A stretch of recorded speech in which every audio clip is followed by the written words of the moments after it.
Hello everyone, my name's Tyler, and today we're going to be talking about the nervous system, its structure, and its function.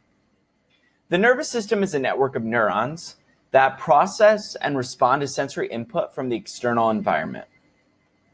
Here's our lesson overview for this video. We're first going to talk about neurons and action potentials. We're then going to talk about central versus peripheral nervous systems. And then we're going to talk about other sensory structures, the eye, the ear, and the tongue. So first, let's talk about neurons and action potentials.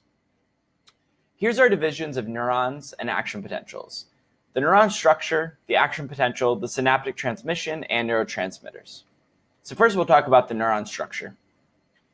Here we have the structure of the neuron. We have our dendrites. We have the cell body, otherwise known as the soma. We have our axon hillock.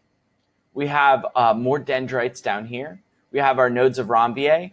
We have our myelin sheath,